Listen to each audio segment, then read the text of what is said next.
అందరికీ నమస్కారం అండి. కథ పేరు స్వర్గానికి దారి ఎటు. రచన డాక్టర్ కనుపూరు శ్రీనివాసుల రెడ్డి.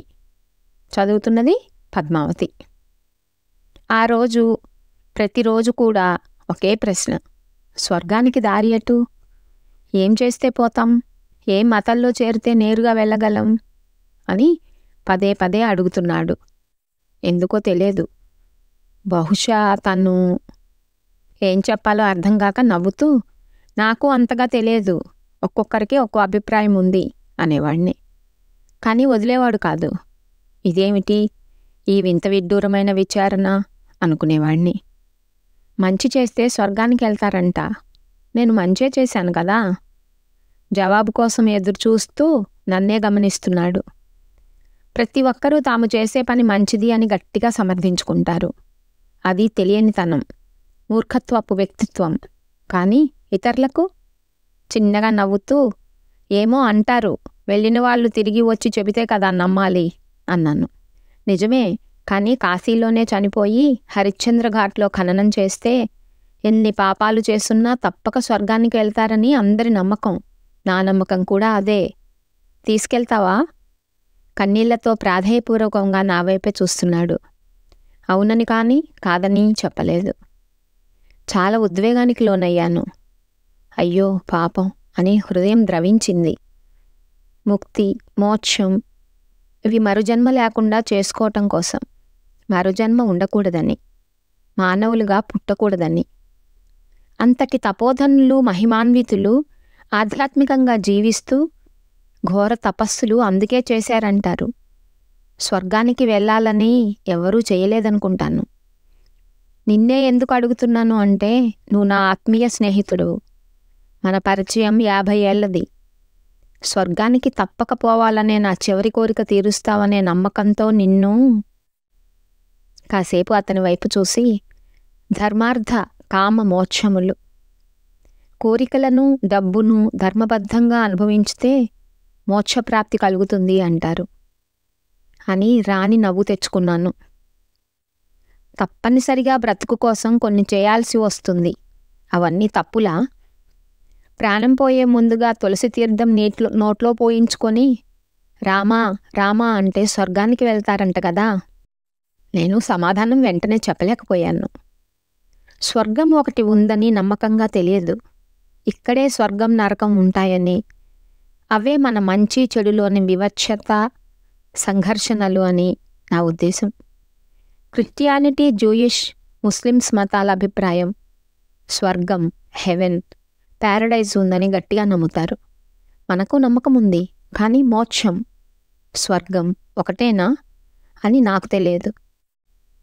జొరోస్ట్రోయిజంలో చనిపోయిన 4వ రోజు ఆత్మను ఒక అడ్డుకట్ట దగ్గర నిలపటం బహుశా హిందూ మతం చెప్పిన వైతర్ని నది ఏమో.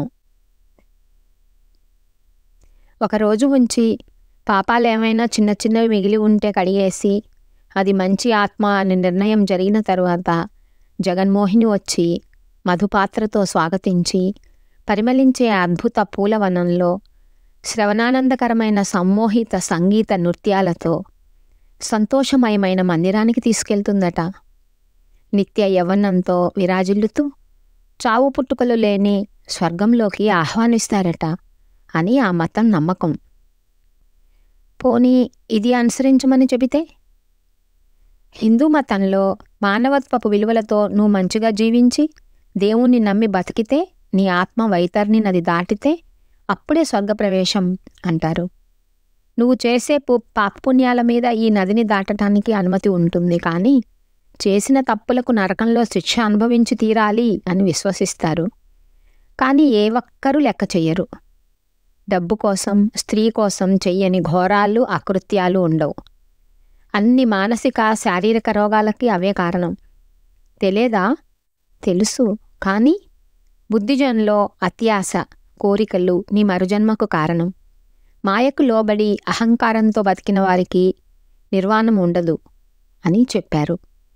ఏది ఏమైనా చెడ్డకు నరకం, మంచికి స్వర్గం అని అన్ని మతాల వారు నమ్ముతారు. మరి ఇప్పుడు ఈ చివరి గడియల్లో ఇతన్ని ఏ మతాన్ని నమ్మమనేది?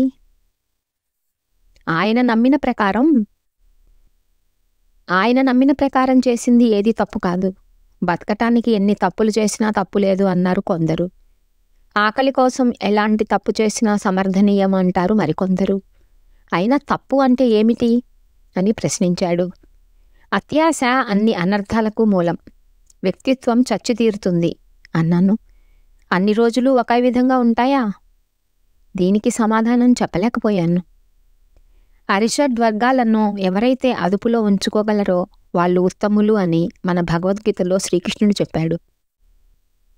జీవితం సాగిస్తూనే భవబంధాలకు బానిస కాక తటస్థంగా ఉంటే వారే స్థితప్రజ్ఞులని, వాళ్ళకే స్వర్గప్రాప్తి అని అన్నారు. అదే నిర్యాణం, మోక్షప్రాప్తి. అరిషడ్ వర్గాలు అంటే? నా కళ్ళల్లోకి సూటిగా చూస్తూ అడిగాడు. అరిషడ్ వర్గాలు కామ, క్రోధ, లోభ, మోహ, మద, మాత్సర్యాలను జయిస్తేనే స్వర్గప్రాప్తి అని చెప్పారు. అదే అన్నాను. మరి అవి లేకుండా మానవుల జీవితం ఉండదు. పుట్టుక ఎందుకు? మనుషులం కదా. ఏదో ఒక్క తప్పు కూడా చేయకుండా ఉండలేం. కూటికోసమే కదా కోటి విద్యలు. ఇది పోటీ ప్రపంచం. కాస్త ఏమారితే ఒక్క మెతుకు దొరకదు. నయాన్నో భయాన్నో మోసం చేసో హత్యలు చేసో సాధించుకోవాలి. అవి సహజ గుణాలు. పుట్టుకకు అర్థం, పరమార్థం. నా వైపు ధీమాగా చూస్తూ అన్నాడు. ఒక విధంగా ఆలోచిస్తే సుభాషితాలు ఆదర్శంగా తీసుకొని బతకలేం. ఆశ పుట్టుకతోనే మనిషి ప్రాణాన్ని అల్లుకునే ఉంటాయి. పెరిగే కొద్దీ ఆకర్షణలతో అత్యాశకు లోపడక తప్పదు. అందనివైనా సొంతం చేసుకోవాలనేది ప్రతి మనిషి తపన, లక్ష్యం అవుతుంది. తృప్తి అనేది ఒకటి ఉందని మర్చిపోతారు. నేను అతను చిన్ననాటి నుంచి స్నేహితులం. కానీ నేను చదివి డాక్టర్ని అయ్యాను. సంపాదించాలనే పట్టుదలతో చదువు మానేసి చిన్న చిన్న వ్యాపారాలు చేస్తూ ఇప్పుడు కోట్లకు పడగలెత్తి గొప్పవారిలో చేరిపోయాడు. డబ్బు ఉంటేనే అన్ని అర్హతలు. చదువు, వ్యక్తిత్వం అవసరం లేదు. అయినా మా స్నేహం చెదరలేదు. ఏ విషయమైనా నాతో చెప్పేవాడు. కొన్ని చెప్పకూడనివి దాటేసేవాడు. అది వ్యాపార విషయాలు. ఇప్పటికీ ఏకవచనంలో పిలుచుకునే అలవాటు ఉంది. నేను చాలా మంచి డాక్టర్ని, దయార్థ హృదయుణ్ణి అని అంటుంటాడు. డబ్బు సంపాదించటం చేతకాదు, అమాయకుడవు నువ్వు. అందరూ తెలివి తక్కువ దద్దమ్మలు ఏవేవో బోర్డులు తగిలించుకొని ఎంతెంత సంపాదిస్తున్నారో చూడు. సంవత్సరం తిరిగేలోగా కోటీశ్వర్లైపోతున్నారు అనేవాడు. నాకు వచ్చేది ఉండేది సుఖజీవితానికి సరిపోతుంది. మరి పాకులాడటం ఎందుకు? ఆయన లాంటి జబ్బులు తెచ్చుకోవటం ఎందుకు? నాకు సంతృప్తి ఉంది, ఆరాటం లేదు. అందుకే 70లో కూడా 60లా కనిపిస్తాను అంటారు అందరూ. ఆరోగ్యం మహాభాగ్యం అనే సూత్రాన్ని నమ్మినవాడిని. అనుమానం. ఏమీ చెయ్యని పద్ధతిగా ఉండేవాళ్లకు జీవితాన్ని నరకం చేసే వ్యాధులు రావటం లేదా? అది విధి, వంశం, పొగరుతో, అశ్రద్ధతో తెచ్చుకునేవే ఎక్కువ. అది ఇతని జబ్బు. ఎప్పుడు నా దగ్గరికి రావటమో, తీరిక ఉంటే నేను వెళ్ళి కాసేపు మాట్లాడుకోవటం అలవాటైపోయింది. తనకుండే వ్యాపకాలు, అలవాట్ల వలన నా అవసరం మరీ ఎక్కువగా ఉంటుంది. బతుకైనా చావైనా నీ చేతుల్లోనే అని, నువ్వు మారాలి, మారాలి, డబ్బు డబ్బు డబ్బు ముఖ్యం అని పోరు పెట్టేవాడు. ఇప్పుడు నేను ఏమీ చేయలేని జబ్బుతో బతుకుతూ ఉన్నాడు. తప్పక స్వర్గానికి వెళ్ళాలి అని పదే పదే అడుగుతూ చాలా దిగులు పడుతున్నాడు. అదే ఒక పెద్ద జబ్బు అయిపోయింది. ఆలోచించకు, జబ్బు ఎక్కువ అవుతుంది అంటే, నువ్వు స్వర్గానికి దారి చూపిస్తావు కదా, నాకు భయం లేదు అనేవాడు. ఏం చెప్పాలో అర్థమయ్యేది కాదు. అసలు నువ్వు స్వర్గాన్ని గురించి ఇప్పుడు ఎందుకు ఆలోచిస్తున్నావు? కొద్ది దినాలో, కొద్ది నెలల్లో కదా నాకు మిగిలి ఉండేది. కళ్ళల్లో నీళ్లు అప్పుడే చూశాను. చాలా బాధ అనిపించింది. అలా అన్నవాళ్లే 100 సంవత్సరాలు బతుకుతారు. నిజంగా? ఎంతో ఆశ్చర్యపోతూ ఆశగా అడిగాడు. నాకు తెలుసు అతని జబ్బు, ఎంతకాలం బతుకుతాడో అని కూడా. ఇన్ని ఉన్నా ఉందో లేదో తెలియని స్వర్గాన్ని, అందులో దొరికే ఆనంద సంతోషాలను అనుభవించే అలానే ఆరాటపట్టమేమిటి? అనుభవించింది స్వర్గం, అనుభవించాల్సింది నరకం. ఇక్కడే, బతుకుండగానే. Surrender to me. నిన్ను నువ్వు నాకు అర్పించుకో. నిన్ను నాలో ఐక్యం చేసుకుంటాను. దేవుడు అనబడే విశ్వశక్తి బతిమలాడుతోంది. నేను, నాది అనే అహంకారం మనలో చస్తే కదా. కానీ ఒక 20 సంవత్సరాలకు ముందు పెద్ద పెద్ద దేవాలయాల్లో కూడా చాలా కొద్దిమంది దర్శనానికి వెళ్ళేవారు. ఇప్పుడు డబ్బు ఎక్కువై, పాపం పెరిగిపోయి, భయం ఎక్కువై, ఇంకా కావాలని ప్రతి వీధి పక్కన, రోడ్డు మీద ఉన్న అనామక గుడిలోనూ తోసుకొని తొక్కిసలాడి అడ్డదిడ్డంగా సంపాదించిన కోట్ల డబ్బు చాలా ఉదారంగా హుండీలలో వేసి తేలిగ్గా పాపాలు కడిగేసుకుంటున్నారు. శాపాలు పనిచేస్తాయంటావా? ఇది ఎదురు చూడని ప్రశ్న. అంటే అతని కళ్ళల్లోకి చూస్తూ అడిగాను. వయసులో ఉన్నప్పుడు కావాలనుకున్నది, కంటికి నచ్చిన దాన్ని బలాత్కారంగా 100 మందిని అనుభవించాను. శాపాలు పెట్టారు, తుమ్మెత్తిపోశారు. అందుకే ఇప్పుడు భార్య అతన్ని పట్టించుకోవటం లేదేమో. ఇది మదపు కామానికి నిదర్శనం. ఎదురు చెప్పారంటే ప్రాణాలు తీశాను. క్రోధానికి అర్థం. అందుకేనేమో ఇప్పుడు కొడుకు నానా తిట్లు తిడుతూ తన్నబోతున్నాడు. ఒక్క పైసా కూడా ఖర్చు పెట్టేవాడిని కాదు. ఎవరైనా తింటుంటే ఒప్పుకునేవాడిని కాదు. తన దగ్గర ఉన్న సేవకులే తిని బలిసి దొరికింది ఎత్తుకుపోతున్నారు. ఇదే లోభమేమో. ఒక అమ్మాయి మీద మనసు పడ్డాను. పెండ్లైనా వంపులు తగ్గనే లేదు. అజంతా శిల్పంలా ఉండేది. ఎంతో బతిమిలాడాను. నువ్వు లేకుంటే బతకలేనని కాళ్ళు కూడా పట్టుకున్నాను. లొంగలేదు. మరొకరికి దొరకకూడదని గొంతు కోసి చంపేశాను. నా ప్రేమ అలాంటిది అని మరీ మరీ చెప్పాడు. దాన్ని వ్యామోహపు ఉన్మాదం అంటారు కానీ ప్రేమ అంటారని నాకు తెలియదు. దేన్ని లెక్క చేసేవాణ్ణి కాదు. ఎవరైనా నా ముందు తలవంచాల్సిందే. నన్ను నేను కాపాడుకోవటానికి కబ్జాలు, హత్యలు చేయాల్సి వచ్చింది. తప్పు ఎలా అవుతుంది?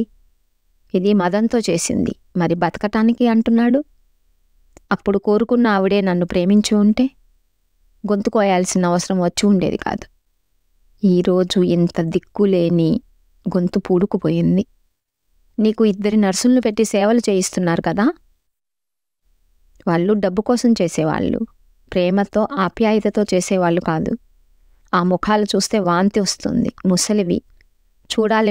చూడాలనిపించే అందం, ఆహ్లాదం కలిగించే పలకరింపు ఉంటే నేను మరో 5 సంవత్సరాలు బతుకుతాను అని నా వైపు చూశాడు. ఇప్పుడు కూడా ఇతనికి ఎదపొంగులుండే యవ్వనపు నర్సులు కావాలి. శ్రద్ధగా చేయాల్సింది చేస్తున్నారు కదా.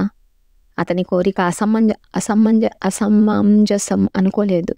అతని కోరిక అసమంజసం అనుకోలేదు, కానీ అతి అనిపించింది. చేస్తున్నారు.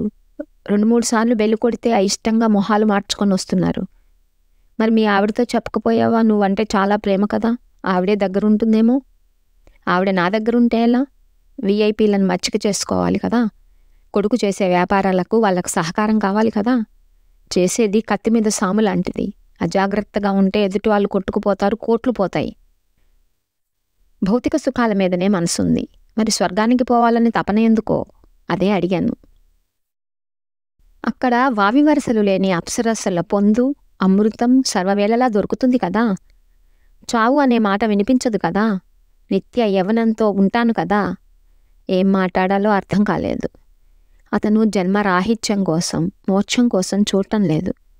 అతనికి ఇంకా అడ్డు ఆపు లేని కన్నరికం, తరగని అప్సరసల పొందు కావాలి. దానికి దారి ఎటు అని నేను చెప్పాలి. మౌనంగా ఉండిపోయాను. స్త్రీ పొందులోని అమరత్వపు సుఖం కంటే ఆనందాన్ని ఇచ్చేది ఈ భువిలో దివిలో మరొకటి లేదేమో. మహారుషులందరూ అందుకోసమే చేశారా? ముక్తి విముక్తి కోసం కాదా? ఇంతలో ఫోన్ వచ్చింది. ముఖంలో రంగులు మారిపోతున్నాయి. నాకే భయం వేసింది. విని ఒక్కారు పరిచాడు. కళ్ళు మూసుకొని ఎట్లా ఉంటావురా? 4 కోట్లు ఎత్తిపారేయి. ఒక్క నా కొడుకు మిగలకూడదు. అలసిపోయి నా వైపు చూసి ఇదంతా బిజినెస్, తప్పదు అని సమర్థింపు మొహమాటంగా నవ్వాడు. ఇప్పుడు అవన్నీ ఎందుకు, ప్రశాంతంగా ఉండక అన్నాను. మీకు తెలియదు డాక్టర్, అది ఎవరైనా కొట్టుకుపోతే స్వర్గానికి కాదు కదా, నరకం ఇక్కడే ప్రతి క్షణం అనుభవిస్తాను. అది తప్పించుకొని ప్రశాంతంగా ఉండటానికే సమస్య లేకుండా చంపటాలు, కబ్జాలు. ఇది ఎలాంటి వాదనో సమర్థింపో నాకు అర్థం కాలేదు. రక్తం చూసిన వారు వీళ్ళ శవాల్ని చూడకుండా ఉంటారా? అంతం ఎక్కడ? తృప్తి ఇదేనా? కసి మీద కసి, మసి కావటానికి ఎందుకు ఈ తపన, యాతన? వింతగా ఉందా? నీకు తెలియదు సీనయ్య, డబ్బుని అవమానించకూడదు. మహాలక్ష్మి, ఆ తల్లి మన దగ్గర ఉంటే తప్పొప్పులు, ఇహపరాలు, సాధ్యాసాధ్యాలు అన్నీ నీ చేతుల్లోనే ఉంటాయి. ఎంత చెడ్డ చేసినా సమర్థిస్తుందే కానీ కోపగించుకోదు. ఎప్పుడూ ఆ తల్లి మాలాంటి వాళ్లకు అండగా ఉంటుంది. నాకు అర్థం కాలేదు. బహుశా డబ్బున్న వాళ్ళు ఎన్ని ఘోరాలు, సంఘ విద్రోహ చర్యలు చేసినా పాపాలు అంటవా? దానికి దేవుడో దేవినో అండగా ఉంటారా? డబ్బు ఎంత ఉన్నా ఇంకా కావాలనుకునే అత్యాశ వ్యసనాలకు, జబ్బులకు నిలువ ఉండే ఖజానా అవుతుందని తెలియదు. చివరికి మిగిలేది నా చివరి కోరిక అదే. ఏమిటి అని ఆశ్చర్యంగా అడిగాను. డబ్బుతో కొనలేనిది అంటూ ఈ ప్రపంచంలో ఏదీ లేదు, ఉండబోదు. అందుకని స్వర్గానికి టిక్కెట్లు ఏమైనా అమ్మకానికి దొరుకుతుందా? ఎంతైనా సరే ప్రెసిడెంట్ లెవెల్లో సిఫార్సు చేయించగలను. ఇది చాలా విడ్డూరమైన కోరిక అని నాకు అనిపించినా వాస్తవానికి నేటి మానవులది అదే అభిప్రాయమేమో అనిపిస్తుంది. పుణ్యాన్ని, ప్రాణాన్ని, పరపతిని డబ్బుతో కొనవచ్చని గట్టి నమ్మకం. మరి స్వర్గానికి టికెట్. తలరాతను బ్రహ్మదేవుడు కూడా మార్చలేడు అంటుంటారు, నిజమేనా? ఈ సృష్టి ఒకటుందని, అది అంతా మాయ చేత కట్టడి చేయబడి ఉంటుందని తెలియదు. తెలిసినా నమ్మరు. ఎవరికి ఏది ఇవ్వాలో, ఎంత ఇవ్వాలో అంతే తప్పక ఇస్తుందని మర్చిపోతున్నారు. ఓడిపోతే దేవుడా నువ్వే దిక్కు అని పడిపడి పూజలు చేస్తున్నారు. పేదవాడి కడుపు నింపితే సరిపోతుందని మర్చిపోతున్నారు. నైతిక విలువలు పాటిస్తూ చాలు అనే పదాన్ని స్మరిస్తే జీవితం స్వర్గమే అవుతుందని ఏ ఒక్కరూ ఆలోచించే పరిస్థితిలో లేరు. ఈర్ష్య, అసూయ, ద్వేషాలు సుభాషితాలుగా భావిస్తున్నారు. ఒకరోజు నన్ను వెంటనే బయలుదేరమ్మని ఫోన్ చేశాడు. దేనికంటే అది చెప్పకూడదు, ముందుగా చెబితే ఫలితం దక్కదంట. నిజమే. ఆ మాట ఎవరో చాణక్యుడో సరిగా గుర్తురావటం లేదు. నేను వెళ్ళేసరికి ఇంటి ముందు 100 కార్లు హడావుడిగా తిరుగుతున్న మనుషులు కనిపించారు. చాలా భయం వేసింది. ఫనికి ఏమైనా జరిగిందేమోనని ఆందోళనతో పరుగులాంటి నడకతో ఇంట్లోకి వెళ్ళాను. హాలు మధ్యలో హోమగుండం ఘనఘన మండుతోంది. చుట్టూ 10-15 మంది వేద పండితులు మంత్రాలు వల్లిస్తూ నెయ్యిగుమ్మరిస్తున్నారు. ఎంతో నిరాడంబరంగా దైవత్వం ఉట్టిపడేలా ఉండాల్సిన వాళ్ళు ఒంటి నిండా బంగారంతో మెరిసిపోతున్నారు. దట్టంగా పొగ, కళ్ళు మండిపోతున్నాయి, వాసనలు వెదజల్లుతున్నాయి. ఫణి నన్ను చూసి దగ్గరికి రమ్మన్నట్టు సైగ చేశాడు. పర్వాలేదు, ఇక్కడే ఉంటా అని చేతులూపాను. కాదు అన్నట్టు కొంచెం కోపంగా చూశాడు. తప్పలేదు. అతని బెడ్ అక్కడ వేసుంది. వెళ్ళగానే నాకు కుర్చీ తెప్పించాడు. పవిత్రమైన హోమం చేస్తుంటే పైన కూర్చోటం తప్పు అని కింద కూర్చోబోయాను. కాదు, పక్కనే కూర్చోమని బలవంతం చేశాడు. ఉపవాసం ఉండి అభ్యంగన స్నానాలు చేసి కొత్త బట్టలు వేసుకొని హోమం దగ్గర కూర్చోవాలి. ఇతనికి గంపడు షుగర్ ఉంది. ఆహారం తప్పక తీసుకోవాలి అని. 4 గంటలకే బిర్యానీ, పరోటా తినేసి క్షమించమని అందరి దేవుళ్ళకి దండం పెట్టుకున్నా అన్నాడు. ఏమనను అతన్ని? 1 గంట దాటిపోయింది. చూస్తే వచ్చినవారు ఒక్కరూ లేరు. అసలు భార్య ఉంది కదా, ఆయుష్ పూజ హోమాలు చేయించాలి.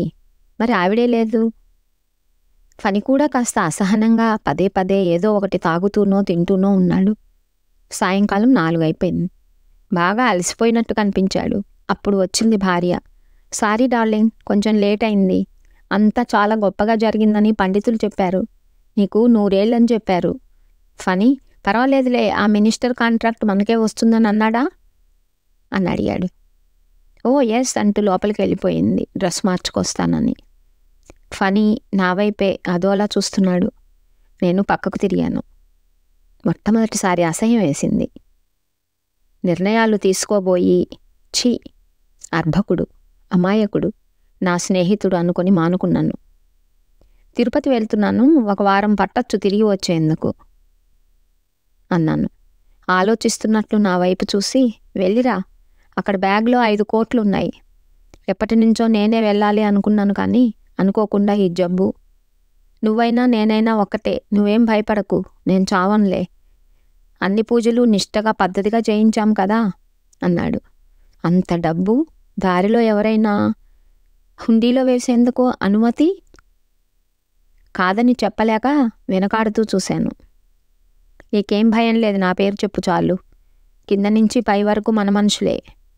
ఆ డబ్బు ఇచ్చేస్తే దేవుడు తప్పక స్వర్గద్వారాలు తెరుస్తాడని నా గట్టి నమ్మకం అంటూ గర్వంగా ధీమాగా నా వైపు చూశాడు. నిజంగానే పేరు చెప్పగానే రాచమర్యాదలతో మమ్మల్ని నేరుగా దేవుని దర్శనానికి తీసుకెళ్లారు. అటు చూస్తే క్యూలో వేల మంది జనం వాడిపోయిన ముఖాలతో, అలసిపోయి ఆతృతతో, భయంతో, ఆలస్యమైతే స్వర్గప్రాప్తి ఎవరికైనా ఇచ్చేస్తాడేమో అని కుమ్ములాడుకుంటూ తోసుకుంటున్నారు. వెళ్ళిన 2వ రోజే వాళ్ళ అబ్బాయి ఫోన్ చేశాడు. మిమ్మల్ని చూడాలని కలవరిస్తున్నాడు, దయచేసి వెంటనే రాగలరా అని. ఏదో కీడు జరిగిందా? ఇంకా నా దర్శనాలు పూర్తి కాలేదు. సుప్రభాత సేవ, కళ్యాణోత్సవం మిగిలిపోయాయి. అయినా స్నేహితుడు ఎలాగున్నాడో అని ఆందోళన. నిలవబుద్ధి వేయలేదు.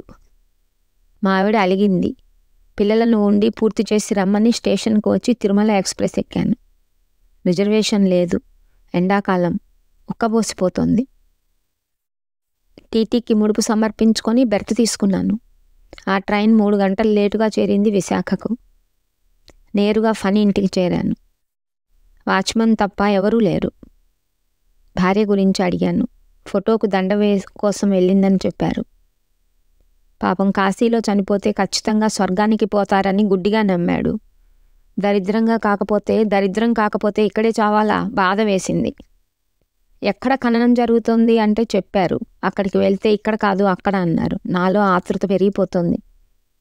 కనీసం చివరి చూపు కూడా దక్కదేమోనని. సిటీలో ఎన్ని శ్మశానాలు ఉన్నాయో అన్నీ వెతికేశాను. వస్తూ ఉంటే ఒక మురిగిగుంట కాలువ దగ్గర కొంతమంది మనుషులు ఉన్నట్టు కనిపించి వెళ్ళాను. ఫణి కొడుకు స్నానం చేసి దిగులుగా ఉన్నాడు. నన్ను చూడగానే పెద్దగా ఏడ్చేసి కావలించుకున్నాడు. నమ్మలేకపోయాను. అంత ప్రేమ ఉందని ఇంతవరకు నాకు తెలియదు. వచ్చిన వాళ్ళు కొందరు దూరంగా కారుల్లో కూర్చొని దిగలేదు. ఎప్పుడెప్పుడు వెళ్ళిపోదామా అని ముఖాల్లో విసుగు. ఈ మనుషులు ఎంత దిగజారిపోయారో. సిటీలో ఉన్న శ్మశానాలలో దేనికి రానివ్వలేదు. కరోనా ఉందని అబద్ధం చెప్పి పోలీసులను అడ్డుపెట్టారు. మా విరోధులు కులం కూడా అడ్డుపెట్టారు. మా మీద పగ, కుళ్ళు, చూస్తాను, వాళ్లను సర్వనాశనం చేస్తాను అని కోపంతో రగిలిపోతూ వణికిపోతున్నాడు. నిజమే, ఒక్కో కులానికి కర్మ, భూమి, పుణ్యభూమి అనబడే శ్మశానాలు వేర్వేరుగా ఉంటున్నాయి. ఇది మన 21వ శతాబ్దపు సంస్కారం, మానవత్వం. సిగ్గుతో కుంచుకుపోయాను. కూలివానికైనా కోటీశ్వరుడికైనా మరుభూమి ఒక్కటే, అదే పుణ్యభూమి అని మహాత్ములు చెప్పున్నారు. కాల్చటానికి కూడా వాళ్ళ కులస్తులే తొందరలో వస్తారేమో. సముదాయించాలని ప్రయత్నించాను, వీలు కాలేదు. తండ్రి ఇచ్చిన ఆస్తి ప్రతీకారం వదలదు. కోరలు చాస్తూ మండుతున్న మంటల్లో డబ్బు, అహంభావం, అహంకారం, మదం, మాత్సర్యం, లోభితనం, మోహం మాడి మసైపోతున్నాయి. అందులో నుంచి అతని దుర్గుణాలన్నీ గాలిలో కలిసి విశ్వంలోకి వెళ్ళిపోతున్నట్లు అనిపించింది. అగ్నిదేవుడు దోషాలన్నిటినీ హరించి వేస్తాడని మన పురాణాలు చెప్పి ఉన్నాయి కదా. పునీతుడవుతాడా? స్వర్గానికి నేరుగా వెళతాడా? వెళ్ళవచ్చు. ఎందుకంటే తను తప్పులు చేశానని పశ్చాత్తాపపడ్డాడు కదా. సమర్థింపు కాదు కావలసింది, మనస, వాచ, కర్మన దాసోహమవటం. బహుశా ఈ మురిగ్గుంట నుంచే స్వర్గానికి దారా? చచ్చిన తర్వాత మురిగ్గుంట, చెత్తగుంట ఏదని అవసరమా? ఏమో, అది కూడా అంతస్తు, పరపతి, ప్రతిష్టను పెంచుతుందేమో. బతుకున్న వాళ్లకు, చచ్చిన వాళ్లకు కాదు. పుట్టుక ఎక్కడో, గిట్టుకెక్కడో. మరి ఈ యాతన, తపన ఎందుకు? యుగ యుగాల శేష ప్రశ్న. ఏ తీర్థం తీసుకున్నా, దేవుడికి పడి పడి మొక్కినా, ఆత్మవిశ్వాసం లేని ఈ మనుషుల బలహీనమైన ఈతి బాధలకు, మానసిక సంఘర్షణకు ఒక సముదాయింపు మాత్రమే. తెలియని ధైర్యం, నమ్మకం, ఎవరో ఉన్నారని కాపాడతారని. మానవసేవే మాధవసేవని. మన్నింపు, పశ్చాత్తాపం, స్వర్గద్వారాలని మరచిపోయారు. డబ్బు, డబ్బు, చంపు, తొక్కు, డబ్బు, ఇవేనా నేటి స్వర్గానికి ద్వారాలు? మంచో చెడో ఒక స్నేహితుని పోగొట్టుకున్నాను. మనసు మూగబోయింది. అతను తిరిగి వచ్చి స్వర్గానికి దారి ఎటో చెప్పి నన్ను కూడా రప్పించుకోవాలి కదా అని సర్దుకున్నాను. పిచ్చివాడా అని దిక్కులు పిక్కటిల్లేటట్లు ఎవరో అన్నట్లు ఉలిక్కిపడ్డాను. అటూ ఇటూ ఎటు చూసినా ఎవరున్నారు? శూన్యం తప్ప. సమాప్తం.